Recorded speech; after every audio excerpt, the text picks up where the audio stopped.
If you look at a map of the Chesapeake Bay, the land and the water are so delicately intertwined that gives us all this opportunity to interact with the water. In the 19th century, we started placing lighthouses on prominent points or near where there were prominent shoals. And today, some of those lighthouses have been moved ashore, and we're standing on the grounds of Chesapeake Bay Maritime Museum, where we have the Hooper Strait Lighthouse, which formerly sat out in the middle of the bay, but got moved in 1966 ashore here in St. Michael's, where, frankly, it's a lot more accessible. Because this town is such an attractive little town on the waterfront, visitors are drawn here. There are quite a number of places to stay. One of those is the Wild Set, which is set in a whole series of these historic structures clustered around the northern side of the downtown.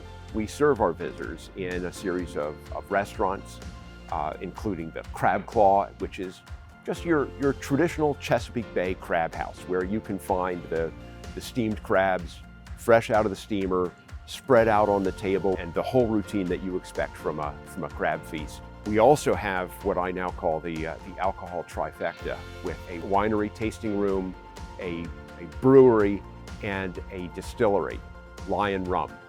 St. Michael's is also blessed with several coffee houses, and a name that someone might recognize, Rise Up Coffee, got its start right here in St. Michael's.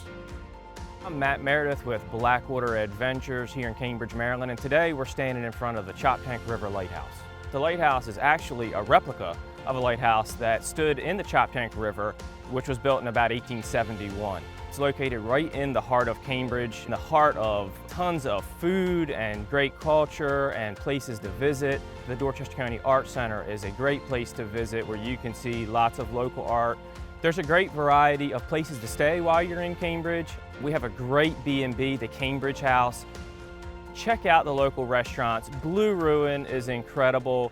Wonderful cocktails there. You can go further outside the county and check out Layton's Chance Vineyard. Is owned by a wonderful local family. So when you come here, be sure to venture out. It's just a wonderful place.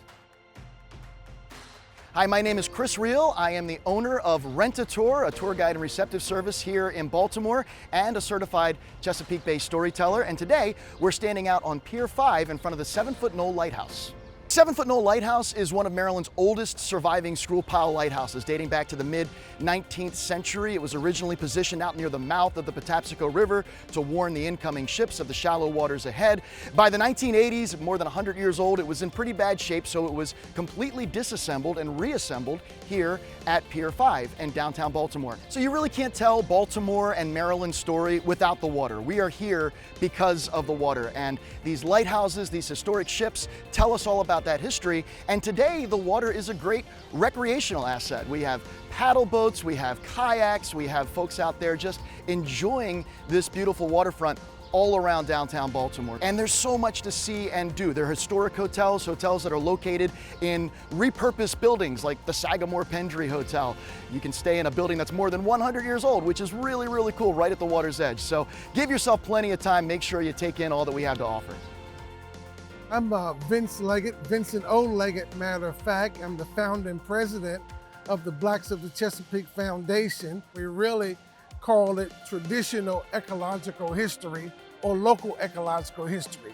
What we try to do is find the griots, the storytellers, the truth tellers in our community, and bring their voices forward. We've always used Harriet Tubman and Frederick Douglass as the bookends of Blacks of the Chesapeake, because people know about the latter parts of their life, but they didn't know that their beginnings were on the Chesapeake Bay. And both of these historic figures have salt water running in their veins. I think that one of the best ways to learn about the history and the heritage of this place is through storytelling. And we have a number of folks who are trained in storytelling. They are telling stories that help us better understand this place that we come to love.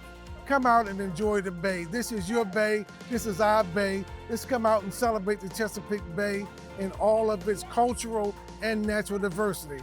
Come on out, it's a great day on the bay.